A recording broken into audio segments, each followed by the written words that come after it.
እስኪ ሁላችሁም ስጋ በሉ። ጥራው ድጋሚ ትርጉሙ ምንድነው? ቁርጥ ብላ ነው። ባልጾምክ ጊዜ ስጋ፣ ቤተ እግዚአብሔር መጥተህ እጅን ባልዘረጋ ጊዜ ስጋ፣ ወንድምን በቀበርክ ጊዜ ስጋ፣ ነገ ጧት ትቀበራለህና። ስልጣን ባገኘ ጊዜ ስጋ፣ ነገ ጧት እንደወደቁ ትወድቃለህና። መሪ በሆንክ ጊዜ ስጋ፣ መሪዎች ሞተዋልና አንተም ትሞታለህና። ስጋ ስጋ ስጋ ፍራ ማለት ነው። እውነትን ባልተናገርክ ጊዜ ፍራ። በሐሰት በማልክ ጊዜ ስጋ። ወገኔ እየሰጋን አይደለም፣ ስጋ ነው እያል ያረር ሰንጋ እየበላን ያለነው። ስጋማ ስጋ ብለሃለች። ቤተ እግዚአብሔርን የማይፈራ እናትና አባቱን የማያከብር ልጅ ከሆነ አትስጠኝ፣ ማህፀኔን ዝጋው። ዛሬ ብዙ ነገር የኢትዮጵያ ተቆርጦባታል። ብዙ ነገሮች ብዙ እንሻገርበታለን ያለው ብዙ ተስፋ ያደረግነው ነገር ሁሉ ተቆርጦ ግራ ገብቶናል። ሰላምን አገኘን ብለን አጣጥመን ሳንጨርሰው የሰላም ገመድ ተቆረጠብን።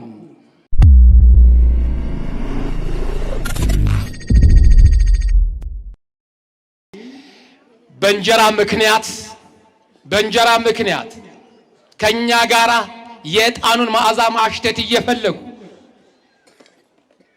ታቦቱ በቆመበት ምንጣፍ ላይ መሳለምና መንደባለል እየፈለጉ ሚስጥራቸውን ለተክልዬ መንገር እየፈለጉ የእንጀራ ጉዳይ ሆኖ የዳቦ ጉዳይ ሆኖ ራስን ለማሸነፍ ሲሉ ብሎም ቤተሰብን ለመርዳት ሲሉ ነገሮችን ሁሉ ዋጥ አርገው ቢረባቸው ራባችሁ የሚላቸው የለ፣ ምነው ጠቆርሽ የሚላት የለ፣ ምነው ከሳሽ የሚላት የለ።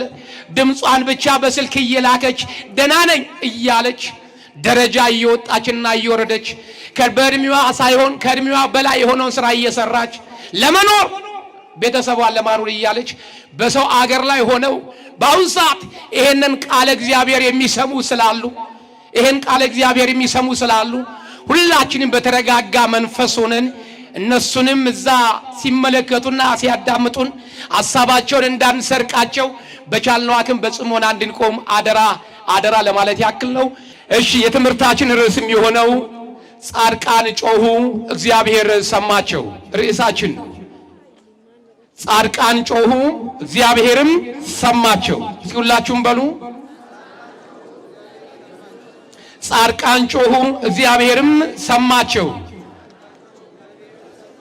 እግዚአብሔር ሁላችንም ከመከራ ያውጣን። እግዚአብሔር በምሕረት አይኑ ይመልከተን፣ ቸርነቱን ስራ ይስራልን። የቅዱሳን ጻድቃን አባቶቻችን እኔና እናንተን ምሕረት ይቅርታ ለማሰጥ ወደ ፈጣሪያቸው ጮኋል። ወደ ፈጣሪያቸው ወደ አምላካችን ወደ መድኃኒታችን ኢየሱስ ክርስቶስ አንብተዋል። ለዚህ ነው ጻድቃን ጮሁ እግዚአብሔርም ሰማቸው ከመከራም አዳናቸው ይላል መዝሙረኛው ዳዊት። ጻድቃን ጮሁ እግዚአብሔርም ሰማቸው ከመከራም አዳናቸው ይላል። ከመከራ አሁን የተሰባሰብነው በዚህ ቅዱስ ስፍራ የመጣ ነው ለማመስገን ነው፣ ብሎም ለመጮህ ነው። ጮታችንን ስማን ለማለት ነው። ጮታችን ተመልከተን ለማለት ነው። በምህረት አይንክ በይቅርታ አይንክ ተመልከተን እንድል ነው ወገኖች የመጣ ነው። ቅዱሳን ይህንን ክፉ ዓለም ይህንን ውጣ ውረድ የበዛበትን ዓለም አባብሎ አታሎ እንዳይጥላቸው እግዚአብሔርን ምርኩዝ አድርገው እናቱ ድንግል ማርያምን መከታ አድርገው የማይቻለውን መከራ ተወጥተዋል። መከራው ፈተናው በገጠማቸው ቁጥር ሳይሰቀቁ ወደ እግዚአብሔር እየጮሁ ጌታ ሆይ ከገጠመን መከራ ከገጠመን ስቃይ አንተ አውጣን፣ ተጋድሏችንን ፍጻሜያችን እንዲያምር እርዳን እያሉ ሲጮሁ እግዚአብሔር አምላክም ጩኸታቸውን፣ ቅንነታቸውን፣ ታማኝነታቸውን ተመልክቶ እግዚአብሔር አምላክ ተጋድሏቸውን፣ ገድላቸውን እንዲፈጽሙ አደረገ። ዛሬ በዚህ በታላቁ ገዳም የተሰበሰብነው ቅዱሳን ስውራን አባቶች ባሉበት ስፍራ የመጣ ነው። ታሪካዊው ዋሻ ቀደም ብሎ ቤተክርስቲያን በአደባባይ መስቀሏን ተክላ በማይታይበት ዘመን አባቶቻችን ዋሻውን ፈልፍለው ከእግዚአብሔር ጋር የሚገናኙበትን የቃል ኪዳን ታቦቱን አስቀምጠው ይጸልዩበት የነበረውን ታሪካዊ ስፍራ ላይ መተን ነው ዛሬ ጸሎት እያደረስን ያለ ነው። ዛሬ የምናከብረው በዓል የኢትዮጵያው ኮከብ የመለኮሳት አባት የአጋንንት መቅሰፍት የወንጌል ገበሬ የሆኑት አባታችን አቡነ ተክለ ሃይማኖት አገልግሎታቸውን ጨርሰው ከዚህ ዓለም ከድካሙ ዓለም ድካም ወደሌለበት ዓለም በቅዱሳን መላእክትና በእግዚአብሔር እቅፍ ታጅበው ያረፉበት ታላቅ ቀን ነው ወገኔ። ስለዚህ ነው በዚህ ስፍራ ላይ የተገኘ ነው። ታላቁ አባታችን እኚህ በአቡነ ገብረ መንፈስ ቅዱስ ጸሎት የተገኙት ገብረ መንፈስ ቅዱስ ገና ከግብፅ ተነስተው በቅዱስ ገብርኤል መሪነት በዝቋላ ባረፉ ጊዜ አራቱን አቅጣጫ ሲባርኩ የኢትዮጵያ ኃጢአት እንደ መስታወት ሲያነቡት ጌታ ሆይ እባክህን ያገሩን ሰርዶ ባገሩ በሬ እንደሚል ሁሉ እባክህን ለሀገሪቷ የሚበጅ በራሷ ቋንቋ የሚናገር የሚፋጠን አንተን የሚወድና አንተን የሚያከብር ሐዋርያ ያስነሳላት እያሉ ሲጸልዩ አባታችን ተክለ ሃይማኖት ቀድሞ በአባታችን ገብረ መንፈስ ቅዱስ ጸሎት ቀደም ብሎ በእግዚአብሔር ሕሊና እንደገና ከካህኑ ከአባታቸው ከጸጋዛው ከእናታችን ከቅድስት እግዚአብሔር ልጅ ያልነበራቸው የሚካኤልን በዓል አዘወትረው የሚዘክሩ የሚካኤልን ዛሬ የካ ሚካኤል የሚባለው መጀመሪያ የነበረው በእቲሳ ገዳም ነው። ከዛ ነው ወጥቶ ወደዚህ ከዛ ቀጥቶ እንደገና የወረደው። መጀመሪያ ሲያገለግሉት የነበሩት የጻድቁ የአባታችን የአቡነ ተክለ ሃይማኖት አባት ጸጋዛብ በእቲሳ ገዳም ቅዱስ ሚካኤልን ያገለግሉ ነበር። በየወር ይዘክራሉ። በየዓመቱ ደግሞ ድግስን ጥለው ለደሃውም ላለውም ለሌለውም ያበሉና ያጠጡ ነበር። አዘወትረው ድርሳኑ ይደግሙ ነበር። ነገር ግን ልጅ አልነበራቸው። ልጅ ባለመኖራቸው ሁሌ ያዝኑ ነበር። እግዚአብሔር ግን እንዴት ነበር? ባለቤቷ ካህኑ በቤተ መቅደስ ለአገልግሎት ሲፋጠን እሷም እንደ ሴቶች በሴቶች መቋሚያ ቆማ ተከናንባ ከቅዱስ ሚካኤል ጋርና ከአምላከ ሚካኤል ጋር ትነጋገር ነበር። እባክህን ልጅ ስጠኝ፣ ነገር ግን ልጅ ስጠኝ የምልህ አንተን የማይፈራ ለቤተ እግዚአብሔር የማይቆረቆር እናትና አባቱን የማያከብር ከሆነ ግን አትስጠኝ እያለች ትጸልይ ነበር። ምን በለኝ አንተን የማያከብር በበጎ የሚያስጠሯት ዛሬ ኢትዮጵያን የሚያስጠራ ግን በበጎ ጠፋ። በክፉ የሚያስጠራ ሞልቷል። የሚወለደው ትውልድ ሁሉ አራጅ ሆነ፣ ገዳይ ትውልድ ሆነ። በሕይወት እያለ ሰው የሚያቃጥል ሆነ። የሚሰርቅ ትውልድ ነው። ለሕዝቡ የማይጨንቀው ነው። የቀደሙት አባቶቻችን ስለ ሕዝብ ይጨንቃቸዋል፣ ስለ ወገን ይጨንቃቸዋል። አቡነ ተክለ ሃይማኖት እግዚአብሔር ያንሰማ ፈጣሪ የተባረከ ልጅ ሰጠ። በማኅፀኗ ተጸነሰ። መጸነስ አይደለም ተወለደ። እግዚአብሔርን አመሰገኑ። ስለሰጠህን ደምግባቱ ያማረ ዓይኑ እንደ አጥቢያ ኮከብ የሚወጋ እግዚአብሔር በላዩ ላይ መንፈስ ቅዱስ ሞልቶት አሳድሮበት የተወለደ ጻድቅ ስለነበረ ሰው ሁሉ ገና ሳየው ይወደው ነበር። ስለዚህ ስሙን ምን አሉት? ፍስሐ ጽዮን አሉት። ፍስሐ ጽዮን ተድላ ፍስሐ ማለት ነው። ፍስሐ ወይም ተክለ ሃይማኖት የአብ የወልድ የመንፈስ ቅዱስ ተክል የእግዚአብሔር ተክል የሆነ ማንም አይነቅለው ደስታ ነው። ተክለ ሃይማኖት በመወለዱ ፍስሐ ጽዮን አሉት። መጠጊያ ደስታችን አንተና አሉት። ዛሬ መደሰቻችን ያልናቸው ልጆች ማሳዘኛ ሆኖብናል። እንኮራባቸዋለን ያልን ልጆች ማሳፈሪያ ሆኖብናል። አንገታችን እያስደፉን ያሉት። ተክለ ሃይማኖት ተወለደ። በሶስተኛው ቀን አባቱ ቤተ መቅደስ ሄዶ ሲያገለግል ተክለ ሃይማኖት እንደ አባቱ እንዲህ አለ፣ አሐዱ አብ ቅዱስ፣ አሐዱ ወልድ ቅዱስ፣ አሐዱ ውእቱ መንፈስ ቅዱስ ብሎ ማመስገን ጀመረ። እናትየዋ ተገረመች። እጇን ባፏ ላይ ጭና ይሄን ቃል ሲያገለግል የምታውቀው ባለቤቷ ጸጋዛብ ነው። አንተ አለች ይህ እኮ አለች የአባትህ ነው እንዴት ልትል ቻልክ አለች።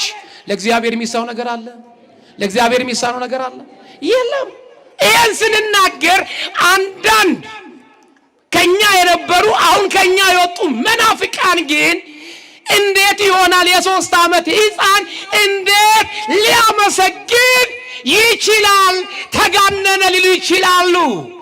ተጋነነ አልበዛም ወይ ይላሉ። የስንት ቀን ሕፃን ልጅ ያመሰግነው? የስንት ቀን? የ3 ዓመት የ3 ቀን ሕፃን ልጅ እንዴ! ምን ይበዛል? ምን ማጋነን ነው? ኤልሳቤጥ በ6 ወሯ እመቤታችን ቅድስት ድንግል ማርያም ኤልሳቤጥ ጋር በሄደች ጊዜ ኤልሳቤጥ ምንድን ነው ያለችው? ጽንሱ ተገላበጠ ነው እንዴ ያለችው? ነው አይደለም። ምን አለች? የምስጋናሽን ድምጽ በጆሮዬ በሰማው ጊዜ ጽንሱ በደስታ ምን አለብኝ አለች። ምን አለ? ዘለለ። ዘለለ እንዴ! ምን ይደንቃል ታዲያ? ተወልዶ 3 ቀን የሞላው ቢያመሰግን ምን ይጋነናል? ገና ያልተወለደ ገና በእናቱ ማኅፀን ያለው ዮሐንስ ለቅድስት ድንግል ማርያም እኮ ዘለለ ነው ያለች። ዘለለ፣ አመሰገነ። ስለዚህ ጻድቁ አቡነ ተክለ ሃይማኖት በ3 ቀናቸው ፈጣሪያቸውን አመሰገኑ። አመሰገኑ ወገኖች፣ አመሰገኑ።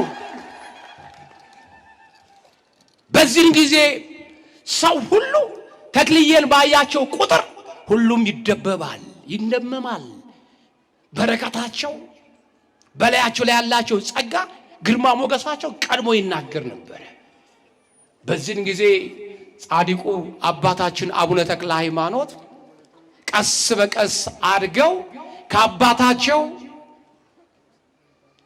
ሥርዓተ ቤተ ክርስቲያንን ጠንቅቀው ተማሩ። ጠንቅቀው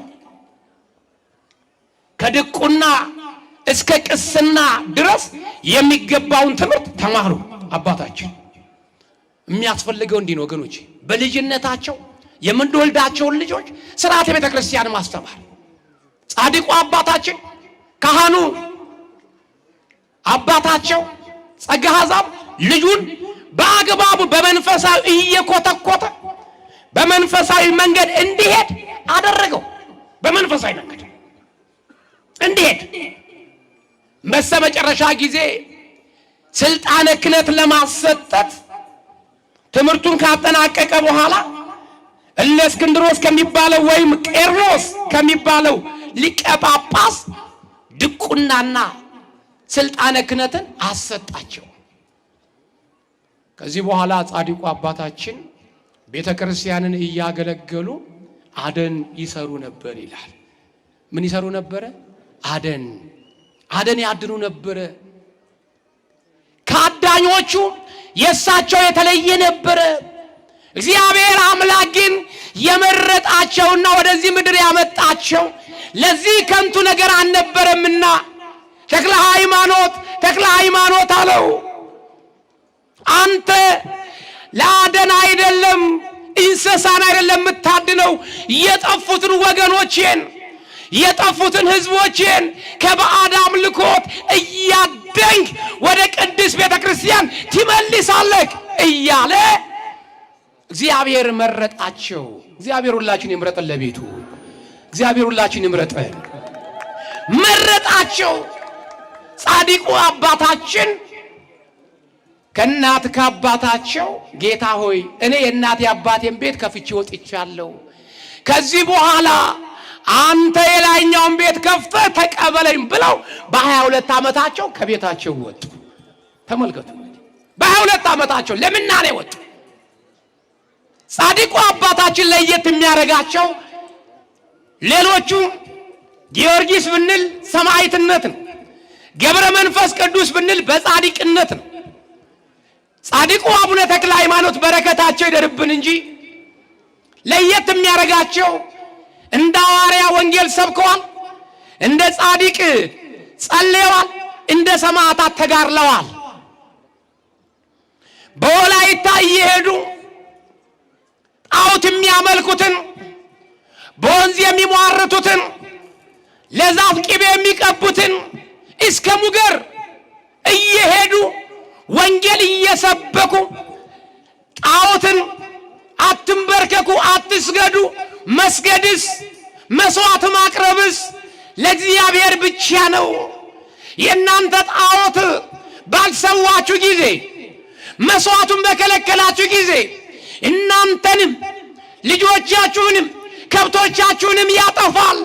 እግዚአብሔር ግን አያጠፋችሁም፣ ይባርካችኋል። ይባርካችሁ ተመለሱ እያሉ ወንጌልን ባስተማሩ ጊዜ ሰይጣን በሰው ላይ እያደረ ይላል።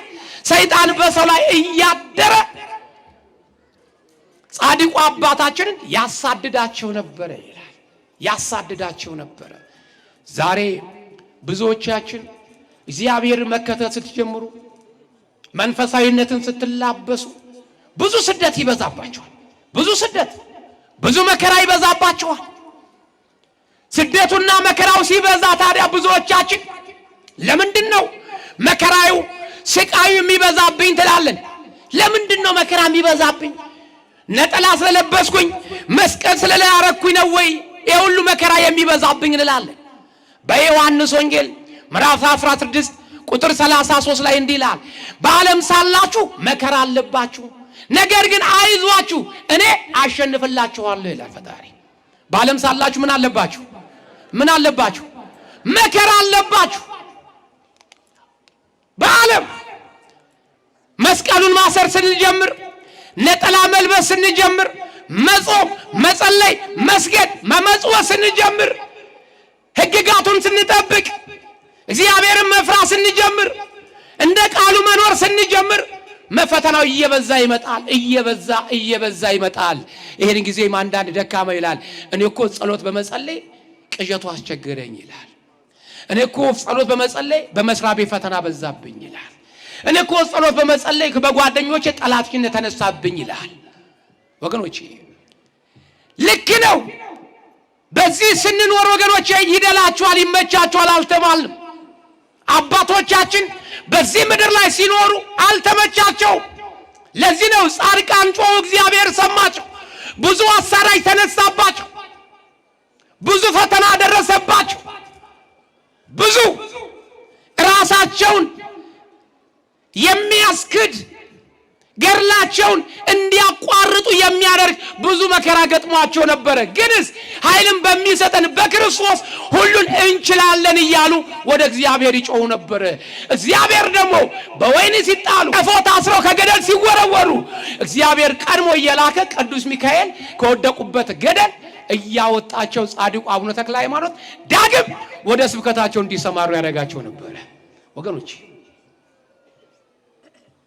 እንዲሁ አይደለም ቅዱሳን የምናከብረው። ቅዱሳን የምንለው ሰው በጠፋበት ጊዜ እግዚአብሔር ስላገኛቸው ነው። ስራቸው ሕያው ሆኖ ስለተገኘን ወገኖች ዛሬም በእነሱ መንገድ የተከተልን ሰዎች የእነሱን ፈለግ የምንከተል ሰዎች እንደ ቅዱሳን መሆን ያለብን። ሐዋርያው ቅዱስ ጳውሎስ እንደተናገረው ሩጫዬን ጨርሻለሁ፣ ተጋድሎዬን ጨርሻለሁ፣ የተዘጋጀልኝን የጽድቅን አክሊል እቀዳጃለሁ።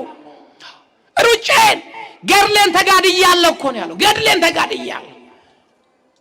ገድል ክርስትና ገድል ያስፈልገዋል። ተክለ ሃይማኖት ገድላቸውን ፈጸሙ። ገብረ መንፈስ ቅዱስ ገድላቸውን ጨረሱ። ቅዱሳን ገድላቸውን ጨረሱ። ሐዋርያው ቅዱስ ጳውሎስ ገድል እንደሚያስፈልግ አውቆ እኮ ነው ተጋድሎቴን ጨርሻለሁ ያለው። ገድል ማለት ምን ማለት ነው? ወንድምን መግደል አይደለም። ጠላትን መግደል አይደለም። እኛ ጠላታችን ሰው አይደለም። ጠላታችን በሰው ተመስሎ የሚመጣብን ሰይጣን ነው። ይሄን ደግሞ የምናሸንፈው በሰይፍ አይደለም። ይሄን ደግሞ የምናሸንፈው ዱላ በመምዘዝ አይደለም። ይሄን ደግሞ ማሸነፍ የምንችለው በመከፋፈል አይደለም። አንድ በመሆን በመጾም በመጸለይ በስግደት ማቃጠልና ከኛም እንዲወገድ ከሀገርም እንዲወገድ ማድረግ እንችላለን። ወገኖቼ ጻድቁ አባታችን ተጋድሏቸውን እያደረጉ በመንፈስ ሰረገላ እየሆኑ ጉዟቸውን እያደረጉ በሐይቅም በደብረ ዳሞ ሙልኩስናቸውን ለመቀበል ደብረ ዳሞ ድረስ በመሄድ እንደምታውቁት ደብረ ዳሞ ላይ ጻድቁ አባታችን በዘንዶ ተጠቅልለው የወጡትን ንጉሱ ገብረ መስቀል የሚባለው ቦታውን ለማየት ሲፈልግ በገመድ እንደሚወጣ አይቶ ደረጃ አሰራለት ይላል። ነገር ግን የእግዚአብሔር ፍቃድ ስላልነበረ ሰው በድካም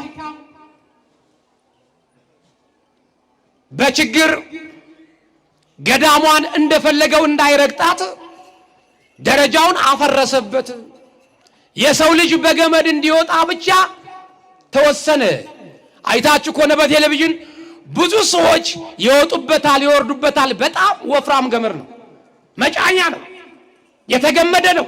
ብዙ ሰዎች ይወጣሉ ይወርዳሉ። አንድ ቀን ተበጥሶ ሰው ወድቆበት አያውቅም። ነገር ግን አንድ ሰው ግን ሲወርድ ግን በዛ ገመድ ወደቀ ይላል። ገመዱ ምን ሆነ? ተበጠሰ። አይታችሁ ከሆነ ገመዱ መሃል ላይ ተበጥሶ ታዩታላችሁ። ቋጠሮ ገመድ አለው።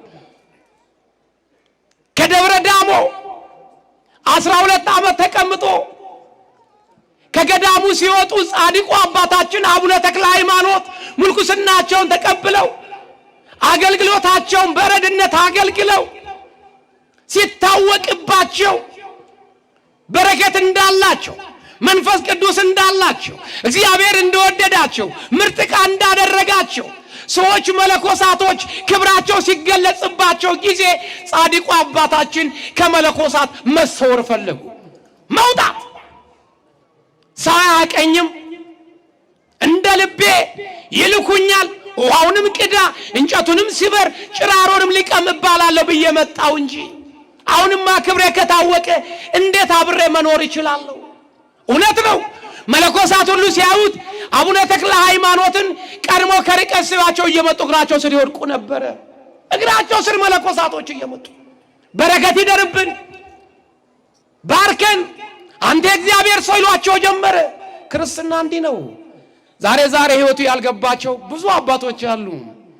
የእግዚአብሔርን ክብር ለራሳቸው ያደረጉ እግዚአብሔር ላደረገው ከእግዚአብሔር ጋር እኩል ሆነው ክንፍ እንዳወጣ ጉያቸውን የሚፈትሹ ብዙ አባቶች አሉ። አጋንንት ስለጮህላቸው ብቻ፣ እርኩስ መንፈስ ስለባረቀ ብቻ፣ የሐሰት ቃል ስለተናገረ ብቻ ክብር አለ የሚሉ ሰዎች አሉ። ጻድቁ አባታችን ለሰው መድኃኒት ሆንኩኝ፣ ለሰው ብርሃን ሆንኩኝ፣ ለኔ ግን ጨለማ ሆንኩኝ፣ ወየው ለራሴ እያሉ ግን ያለቅሱ ነበር። ክርስትና እንዲህ ነው የቅዱሳን ገድል እንጂ ራስን ከፍ በማድረግና እኔም ገብርኤል አንድ ነን እኔም ጊዮርጊስም አንድ ነኝ በማለት አይደለም። ዛሬ ያሉት አባቶቻችን ጥቂት ሰው መከተል ሲጀምራቸው ራሳቸው እንደ ቅዱስ ጊዮርጊስ ራሳቸው እንደ ቅዱስ ገብርኤል የሚያስመለክቱ ሰዎች አሉ። የከፋ ጊዜ ላይ ደርሰናል ወገኖቼ። ጻድቁ አባታችን ግን ክብሬ ጸጋዬ ከታወቀብኝ ልጥፋ ነው ያሉት። እኔና እናንተ የምንጠፋው ሰው ሲጠላን ነው። እኔና እናንተ አካባቢያችን የምንቀይረው በሰው ዘንድ ስንጠላ ነው።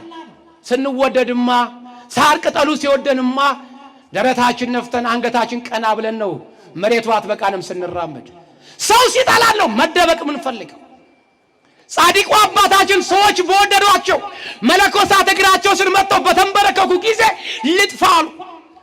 እንደለመዱት በዛ ገመድ ቁልቁል ሲወርዱ ሰይጣን አይተኛምና ቀድሞ በጅማ በወለጋ በጅማ በወላይታ መከራ ስቃይ ያበዛባቸው ሰይጣን አሁን አገኘው አለ ተክለ ሃይማኖትን። አገኘው ወገባቸው ላይ አስረው ቁልቁል ሲምዘገዘጉ መጣና ሰይጣን በመታት ገመዱን ቆረጠባቸው። መለኮሳት ቁልቁል አባታችን ገመዱ ተበጥሶ ቁልቁል ተምዘገዘጉ። 2000 ጫማ ያክል ቁልቁል ሄዱ።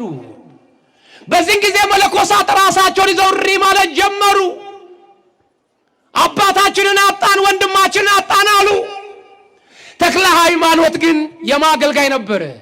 አረ ማገልጋይ ነበረ፣ የእግዚአብሔር አገልጋይ ነበረ። እግዚአብሔር አምላክ ከወደቀበት የሚድንበትን ክንፍ ሰጠው እንደ ንስር። አረ እግዚአብሔር አምላክ ኃይል ይሰለኛ እምናመልጥበትን ኃይሉን ይሰለኛም ወገኖቼ። ዛሬ ጠላት ያልበጠሰብን ምን ገመድ አለ? ብዙ ገመድ ተበጥሶብናል። ብዙ ገመድ ገደል ሊከተን የብዙዎቻችን ገመድ ተቆርጦብናል። ጠላት ከኋላችን ገመድ ቆርጦብናል። በደፍተራውም ይሁን በቃልቻውም ይሁን በመተትም ይሁን ብዙ ሰዎች እንደ አቡነ ተክለ ሃይማኖት ወርቃችሁ እንድትቀሩ እንጀራችሁን ቆርጦባችኋል። ትዳር እንዳይኖረን፣ ልጅ እንዳይኖረን፣ በቤተሰብ ደስተኛ እንዳንሆን፣ በቤታችን እንዳንኖርበት ብዙ የተረገመብን ድግምት አለ። ጠላት ብዙ እንጀራችንን ቆርጦብናል። መቀጠል ማን ይችልበታል? ግን መቀጠል ማን ይችልበታል? እግዚአብሔር ይችላል ወገኔ፣ ኢመነኝ። እግዚአብሔር ይችላል። ከኛ የሚጠበቀው ማመን ብቻ ነው። ማመን በእግዚአብሔር መጠጋት ብቻ ነው። አምባ መጠጊያ እግዚአብሔርን ማድረግ ነው። አይቻልም ያለው ይቻላል ወገኖቼ። አይታለፍም ያለው ይታለፋል። ዛሬ ብዙ ነገር የኢትዮጵያ ተቆርጦባታል። ብዙ ነገሮች ብዙ እንሻገርበታለን ያለው ብዙ ተስፋ ያደረግነው ነገር ሁሉ ተቆርጦ ግራ ገብቶናል። ሰላምን አገኘን ብለን አጣጥመን ሳንጨርሰው የሰላም መገመድ ተቆረጠብን። አንድ ሆንን ብለን ታሪክ ሆነ ቀደመው ብለን ገና ተርከን ሳንጨርሰው እንደገና መላየቱ በዛ፣ መገፋፋቱ በዛ። ወገኖቼ ምን ያልተቆረጠብን ነገር አለ? የተቆረጠው ነገር እንዲቀጠል ካትፈለገ፣ የተቆረጠው ነገር ወርቀን እንዳንቀር ካትፈለገ ሁላችንም አንድ ሆነን ወደ እግዚአብሔር ልናነባ፣ ወደ እግዚአብሔር ብናለቅስ እግዚአብሔር እንባችን ይሰማናል። ጻድቃን ጮሁ፣ እግዚአብሔርም ሰማቸው፣ ከመከራም አዳናቸው። ለምንድን ነው እኛ ምን ጮሃለን እናለቅሳለን? ግን ለምንድን ነው እንደ ቅዱሳን ተሰሚነት ያጣነው? ለምንድን ነው? ሐዋርያው ቅዱስ ጳውሎስ እንዲህ ይላል። ሐዋርያው ቅዱስ ጳውሎስ የሚናገረው በመልእክቱ ላይ እንዲህ ይላል።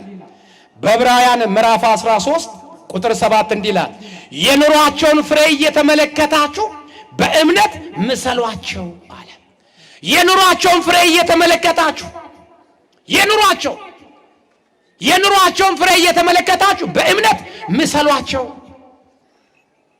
ምሰሏቸው። የኑሯቸው ፍሬ ምንድነው? አባቶቻችን እንደ ቃሉ ኖረዋል። የኑሯቸውን ፍሬ እየተመለከታችሁ በእምነት ምሰሏቸው። በእምነትማ መስለናል፣ ግን በተግባር በሥራ ግን ባዶ ሆነናል። እምነት ብቻ አያጸድቅም። ምግባር ሥራ ያስፈልጋል። ምግባርና ሥራ ያስፈልጋል። ሥራ የሌለው እምነት ለራሱ የሞተ ነው ይላል ወገኖች። ሥራ ማለት ምን ማለት ነው? ተራራ መውጣትና መውረድ ነው ወይ? አይደለም።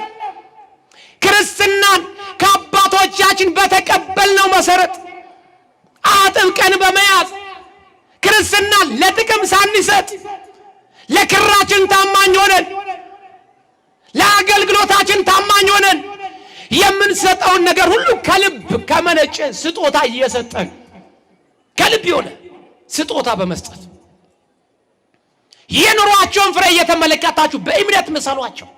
በእምነት የቀደሙት አባቶቻችን እየተቀባበሉ በእምነት መስለዋል። በእምነት ስንመስል በፍሬያቸው ፍሬ ስናፈራ ስንጮህ እግዚአብሔር ይሰማናል። ለዚህ እኮ ነው ጻድቃን ጮሁ እግዚአብሔርም ሰማቸው የተባለው በመዝሙር 33 ቁጥር 15 ላይ ጻድቃን ጮሁ እግዚአብሔርም ሰማቸው። እግዚአብሔር እንዲሰማን የአምላካችን መልካም ፈቃድ ይሁንልን። አሜን። እግዚአብሔር ሁላችን ይስማል። ቅዱሳን አባታችን ሰማቸው። ከወደቁበት ከመጫኛው ቆርጦ ሰይጣን ለክፋት ቢጥላቸው፣ እሳቸውን ወደ ገደል ቢጥላቸው እግዚአብሔር ከገደል ማውጣት ይችላልና ለአቡነ ተክለ ሃይማኖት ክንፍ ሰጣቸው ይላል። ክንፍ ሰጣቸው።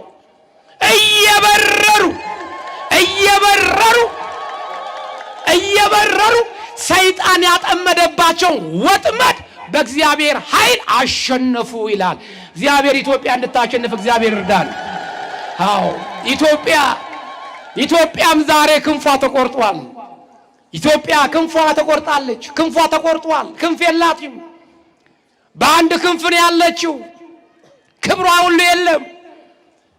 ክብሯ የሚመለሰው፣ ሰላሟ የሚመለሰው መደመጥ ካስፈለገ በሌሎች ሀገራቶች ሁሉ ተፈሪነት እንድናገኝ ካስፈለገ የቀደሙትን አባቶችን እያሰቡ እንደቀደሙት ነገስታት እንደቀደሙት መኳንንቶች ለእግዚአብሔር ከተንበረከክን ወገኖቼ የኢትዮጵያ ክብር ይመለሳል። አለያ ግን አሁንም እኔ በልጥ እያልን ከሆነ ቅዱሳንን ኋላ ቀር እያደረግን እኔና እናንተን ግን ራሳችን ግንባር ቀደም እናረግን ከሆነ ከመከራ ወደ ድጥ ነው የምንገባው። መከራው አያባራም፣ ስቃዩ አያባራም። ስቃዩ እንዲያባራ ካስፈለገ ግን እባክህ ጌታ ሆይ የአቡነ ተክለ ሃይማኖት አምላክ ተለመነን። ተስፋችንን ቆርጦ የጣለብንን ሰይጣን ከኛ አርቅልን። የተቆረጠውን ተስፋችን ቀጥልልን። የተቆረጠብንን ፍቅር ቀጥልልን። መገፋፋትን፣ ጥላቻን፣ ዘረኝነትን፣ ክፋትን፣ አድመኝነትን፣ ጥንቆላን፣ ሟርትን፣ ጥልን፣ ክርክርን እባክህ ጌታ ሆይ ከኛ አስወግድልን ብለን ልንጮህ ይገባል። ይህን ጊዜ ስንጮህ ከመከራ እግዚአብሔር አምላክ ያነሳናል፣ ከመከራ ያነሳናል። ለዚህ እኮ ነው ቅዱሳን አባቶቻችን ጻድቃን ጮሁ እግዚአብሔርም ሰማቸው ከውድቀትም አነሳቸው ያለው በመዝሙር 33 ቁጥር 15 የተናገረው ኃይለ ቃል። ለዚህ እኮ እግዚአብሔር ሰማቸው። እግዚአብሔር እንዲሰማን ካስፈለገ መጮህ ያስፈልጋል። መጮህ ደግሞ ሲያስፈልግ ከሥራ ጋር ያስፈልጋል። እንዲህ ይላል በመጽሐፈ ምሳሌ ምዕራፍ 10 ቁጥር 21 ላይ እንዲህ ይላል፣ የጻድቅ ከንፈሮች ብዙ ሰዎችን ይመግባሉ፣ ሰነፎች ግን ከልባቸው ጉድለት የተነሳ ይሞታሉ አለ። የጻድቅ ከንፈሮች ብዙ ሰዎችን ይመግባሉ። ብዙ ሰዎች ከከንፈራቸው የሚወጣው ምንድን ነው? በጎ ነገር፣ ጽድቅን፣ ማረብ፣ ይቅርበል ማለት። ብዙ ሰዎችን ይመግባሉ። ሰነፎች ግን አለ ከልባቸው ጉድለት የተነሳ ይሞታሉ። ሰነፍ የተባለው ምንድነው? በቅዱሳን ቃል ኪዳን አለማመን፣ በአቡነ ተክለ ሃይማኖት ቃል ኪዳን አለማመን፣ በአቡነ ተክለ ሃይማኖት ገር መጠራጠር። እንኳን ለቅዱሳን ገር ልቀርቶ አንድ ተራ የሀገር መሪ እንኳን ሕይወት ታሪኩ እንኳን ተደርሶ ይሸጣል፣ ይቸበቸባል። በዚህን ተወለደ ከከሌ ቤተሰብ ተወለደ፣ በዚህ ቀን እንዲሆነ እንዲህ አደገ፣ በዚህ ቦታ ተወላ ተማረ፣ በዚህ ቦታ እንዲሆነ ተብሎ እንኳን መጽሐፍ እንገዛለን። ታዲያ አቡነ ተክለ ሃይማኖት ሕይወት ታሪካቸው ዓለም ተጋድሏቸው ነው የሰሩት መልካም ሥራ፣ የገጠማቸው መከራ፣ እግዚአብሔርን በመከተላቸው የገጠማቸው ውጣ ውረድ፣ እግዚአብሔርን በመከተላቸው ወንጌል በመስበካቸው መስቀል በማንጠልጠላቸው ብርሃን የሆነ ወንጌል ይዘው እሳቸውን ግን በጨለማ ቤት ጣሏቸው። በጨለማ ቤት ሲጥሏቸው እግዚአብሔር ብርሃን ሆነላቸው። እግዚአብሔር ብርሃን ይሆነልኛ፣ እግዚአብሔር ለኛ ብርሃን ይሆነ ነገሮች። አቡነ ተክለ ሃይማኖት 99 ዓመት በዚች ምድር ላይ 99 ዓመት ከ10 ወር በ10ኛው ቀን አገልግሎታቸውን ጨረሱ። ሰው ሆነው ሳለ እንደ መላእክት ነበሩ። እንደ ሰው ተፈጥረው አገልግሎታቸው እንደ ሰማይ መላእክት ነበሩ። እንደ ሱራፌል እንደ ኪሩቤል ሆነው ከ24ቱ ካህናተ ሰማይ ጋር ሆነው የሥላሴን መንበር ያጥሩ ነበረ። ምን ያደርጉ ነበረ? ያጥሩ ነበረ። ቅዱስ ቅዱስ ቅዱስ። ሰው እንደ ሰው ተፈጥሮ እንዴት ስራው እንደ መላእክት ይሆናል? ይሄ መታደል ነው። መመረጥ ያስፈልጋል። ለዚህ እኮ ነው አንዳንዱ አምባሻ አፉን በቀረደደ ወይ ባሰፋ አፉ እኔም ተክለ ሃይማኖት አንድ ነኝ የሚል ሰው አለ። አዎ በአፈጣጠር 9 ወር በ5 ቀን በመወለድ አንድ ልትሆን ይችላል። በምግባር በስራ ግን እንለያያለን። ሩባንም አንሆንም፣ ግማሹንም አንሆንም። ጻድቁ አባታችን አቡነ ተክለ ሃይማኖት ግን አገልግሎታቸው ሁሉ እንደ መላእክት ነበሩ። እንደ መላእክት ስጋቸው በደከመ ጊዜ ወንጌል መስበክ ባቃታቸው ጊዜ እንደ ሰማዕታት መጋደል ባቃታቸው ጊዜ በደብረ አሰቦት ገዳም ለራሳቸው በአብት ሰርተው እጅ የምታዘረጋ ለቁመት የምትሆን ቦታ ብቻ ይዘው እሺ ስጋዬ ደክሟል አርጅቷል ከዚህ በኋላ መቃብርን የቀረኝ ብለው ልረፍ አላሉ።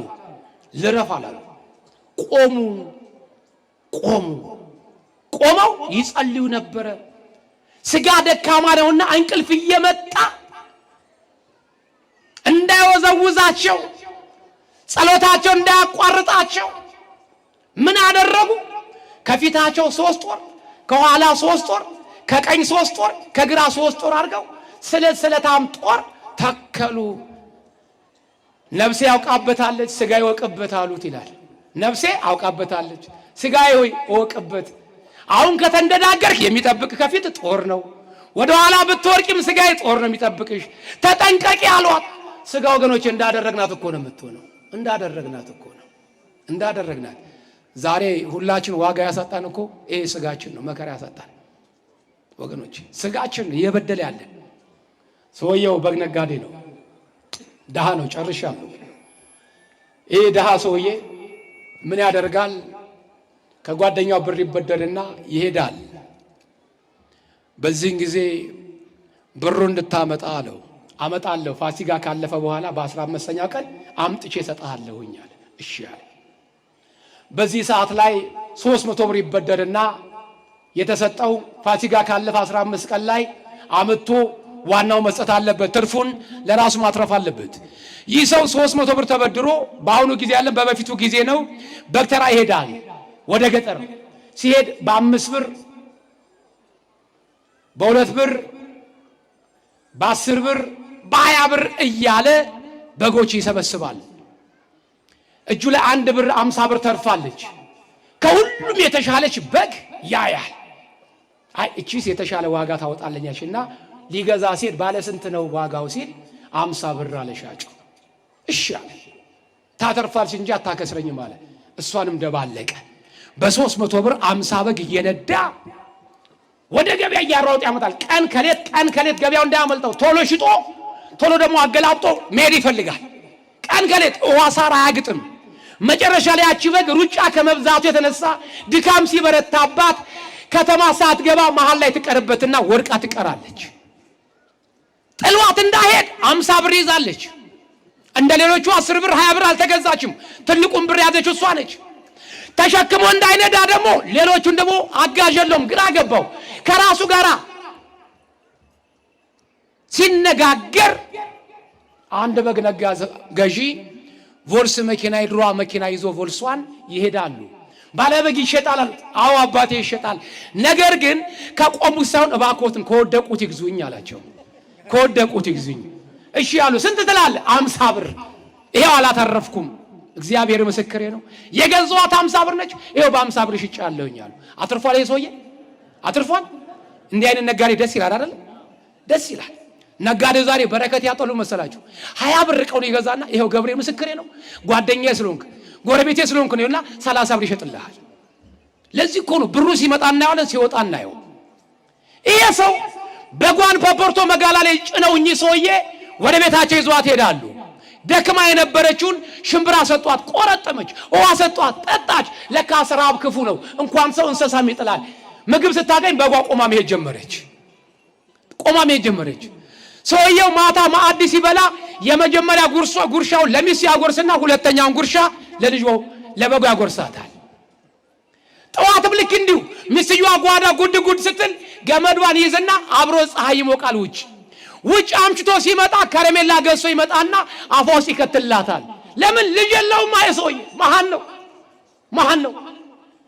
እቺ በግ ሲወጣ አብራ ትወጣለች፣ ሲገባ አብራ ትገባለች። እጁን ለመደችው። ፋሲካ ደረሰ። ሊያርዳት ቢላውን ሾጥ ሲያደርግ በጓ ቀና ብላ እጁን ሳመችው። ዝቅ ብላ እግሩን ላሰችው። ሰውየው ዞራና ሚስቱን አየ። ባለቤቴ አላት፣ እቺን በግ እኮ ላርዳት ብል መሰናበቷን አውቃለች መሰለኝ፣ እማርድበትን እጄን እኮ ሳመችው። እንግዲህ እንዲማ ከሆነ ተዋት አለች ሚስትየዋ። ተዋት፣ እግዚአብሔር ልጅ ባይሰጠንም እኔ ጓዳውን ስል አንተ ከሷ ጋራ ትጫወታለህ። ስለዚህ እቺን በግ አንረዳት፣ እናርባት፣ አመት ባሉን እንደ ነገሩ እናሳልፍ ተባባሉ።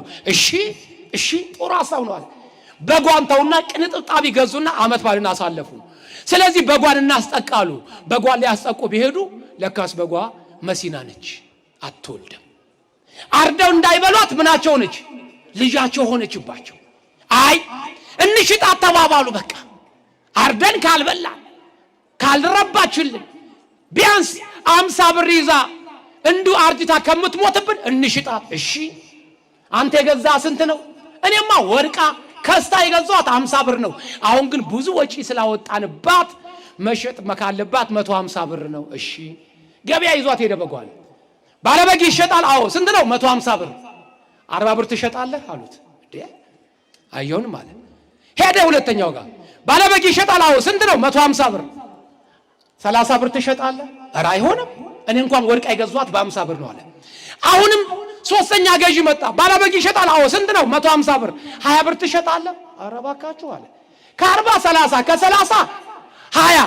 አሁን ቀስ ብሎ 10 ብር፣ ቀጥሎ ደግሞ በነፃ ታመጣለህ ይሉኛል። ከዚህ ሁሉ አለ ምን አባቱስና ባይሸጥስ አለና በጉን ገባና አይኑን ጨፈነና በጓን አረዳት። በጓን አርዶ ስጋውን በላ። ቆዳውን ለመሸጥ ወደ ገበያ ወጣ።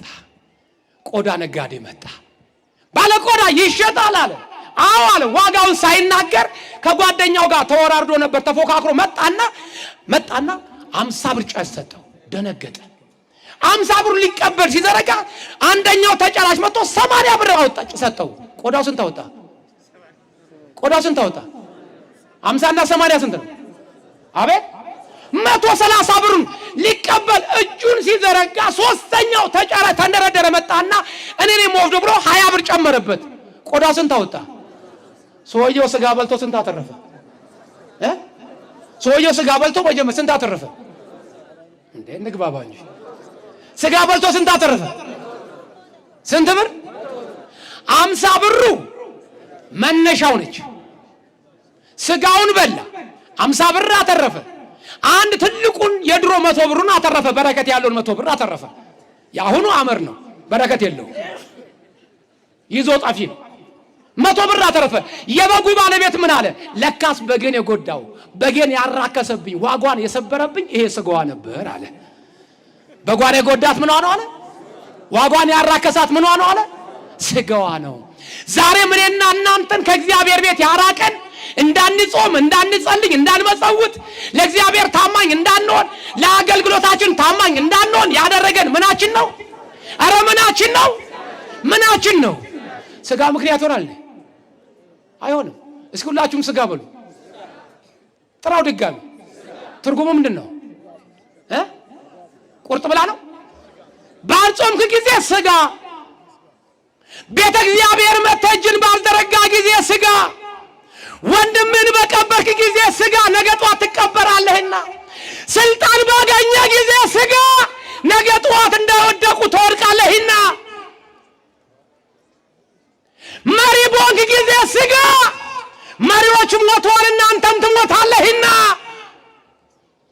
ስጋ ስጋ ስጋ ፍራ ማለት ነው። እውነትን ባልተናገርክ ጊዜ ፍራ፣ በሐሰት በማልክ ጊዜ ስጋ። ወገኔ እየሰጋን አይደለም፣ ስጋ ነው እያል ያረር ሰንጋ እየበላን ያለ ነው። ስጋማ ስጋ ብለሃለች፣ ፍራ ብለሃለች። ባልጾምክ ባላስቀደህ ጊዜ፣ ባልሰገርክ ጊዜ፣ ጸሎትን ባቋረጥ ጊዜ፣ ምጽዋትን በተውክ ጊዜ፣ አስራት በኩራትን በበላህ ጊዜ ስጋ ብለሃለች። ጻድቃን ጮኸው እግዚአብሔርም ሰማቸው። ርዕሳችን ነው። ተክለ ሃይማኖት በስጋት ነበር የኖሩ። ስጋቸውን አሰጓት። ፍሪ አሏት። ፍሪ ፍሪ፣ ከወደቅሽ የሚጠብቅሽ ይሄ ጦር ነው አሏት። ስጋ ቀጥ ብላ ቆመች ይላል። ቀጥ ብላ ቆመች። ስጋ ደካማ ነውና አይበሉም አይጠጡምና ከእሑድ በስተቀር ምንም እህል አይቀምሱምና ሰውነታቸው ቀጥና ሳራክለው ነበርና ከቁመት ብዛት የተነሳ እግራቸው ተቆረጠ ይላል። እግራቸው ተቆረጠ። እግሬ ተቆረጠ ብለው ጻድቁ አቡነ ተክለ ሃይማኖት አላቋረጡም። አሁንም በዛች በአንድ እግራቸው ቀጥ ብለው ቆሙ። ማን ኃይል ሆናቸው? ማን ኃይል ሆናቸው? እግዚአብሔር ኃይል ሆናቸው። ወገኖች እግዚአብሔር ለኛም ኃይል ይሁነን፣ ኃይል ይሁነን። እግዚአብሔር እንዲህ ነው ወገኖች ይችላል። በነገሮች ሁሉ እግዚአብሔርን በበጎ ማገልገል፣ በየዋህነት መሄድ ነው ወገኖች የሚያስፈልገው። ከኋላም የቃል ኪዳን ታቦት የተሸከሙት አባቶቼ ዋሻ ድረስ ሄደው ዞሮ መጥተዋልና ቤተ መቅደሱንም 3 ዞረዋልና ድካም ስላለ እናንተም ጊዜው ክፉ ነውና ዝናብ እንኳን ቢዘንብ መጠለያ የለምና ጫካ ነውና በጊዜ መሰናበት ስላለባችሁ እንደው ብዙ ብዬ ብዙ በጠቀስን ነበረ፣ ግን መሄድ አልተቻለም። ግን እባካችሁ የቅዱሳንን ገድል መተረክ ብቻ አይደለም። አቡነ ተክለ ሃይማኖት አረፉ ስንል ማረፍ ሁሉም ያንቀላፋል። የእሳቸውና የኛ ማረፍ ግን ለየቅል ሆኗል። እነሱ ወገኖቼ እግዚአብሔርን በማገልገላቸው ክርስትናን ጀምረው የጨረሱ ናቸው። ጾምን ጀምረው የጨረሱ አባቶች ናቸው። ቅድስናን ጀምረው እባካችሁ እኔና እናንተም በፍቅር በየዋህነት በቅንነት ቤተ እግዚአብሔርን እናገልግል። በየዋህነት እነ ተክለ ሃይማኖት ራሳቸውን ሰጥተዋል። ዛሬ ቅድስት ክርስቶስ ሰምራ በረከቷ ይደርብንና ለዲያብሎስ ጠላታችን ለሆነው ምሕረትን ይቅርታን የጠየቀች እሷም በዛሬ ቀን ያረፈችበት በ375 ዓመቷ ያረፈችበት ታላቅ ቅዱስ ሚካኤል እሷንም እየረዳት እናቱ ቅድስት ድንግል ማርያም ጋር ውሰዳት ብሎ መድኃኔዓለም ሄዳ እናቴን እጅ ትንሳ ትባርካት ብሎ በሄደች ጊዜ ቅድስት ክርስቶስ ሰምራ አንድ ጻድቅ ሰው ያመሰግናት ነበር። አንቺን የወለደች ማህፀን የተባረከች ነች፣ አንቺን ያጠባች ጡት የተባጸነች ነች እያለ ሲያመሰግናት ዞር ብላ አየች። ዞር ብላ ሚካኤልን ጠየቀችው፣ እንደሚያመሰግነኝ እንደሚያወድሰኝ ይሄ ሰው ማን ነው አለችው። ማን ነው? ይሄማ ወዳጅሽ አባትሽ ተክለ ሃይማኖት ነው አላት። የተክለ ሃይማኖት ክብሩን ንገረኝ አለችው። ክብሩን ንገረኝ፣ ቃል ኪዳኑ ንገረኝ አለችው። ጻድቅም ሆነ ኃጢአተኛም ሆነ ተክለ ሃይማኖትን ሳይሳለም ኩነኔና ጽድቅን አያገኝም አለው። እግዚአብሔር አምላክ የተመሰገነ ወገኖች፣ እግዚአብሔር አምላክ የተመሰገነ። ተክልዬ አባታችን ወገኖች ያጋንንት መቅሰፍት ናቸው። ገርላቸው ገና ሲገለጥ እኮ አጋንንት የሚንቀጠቀጥላቸው እኮ ናቸው። ልዩ አባት እኮ ናቸው። ልዩ አባት የኢትዮጵያ ኮከባችን እኮ ናቸው። የኛ አርያ በኢትዮጵያ ውስጥ የመጀመሪያው ከመላእክት ጋር እንደ ሱራፌል እንደ ኪሩቤል ከአራቱ ካህናተ ሰማይ ጋር ያጠኑት ብቸኛው ኢትዮጵያዊ አባታችን ተክለ ሃይማኖት ናቸው። እሳቸውን የሰጠን አምላክ ምስጋና ይግባው፣ ክብር ምስጋና ይግባው። እግዚአብሔር ይመስገን።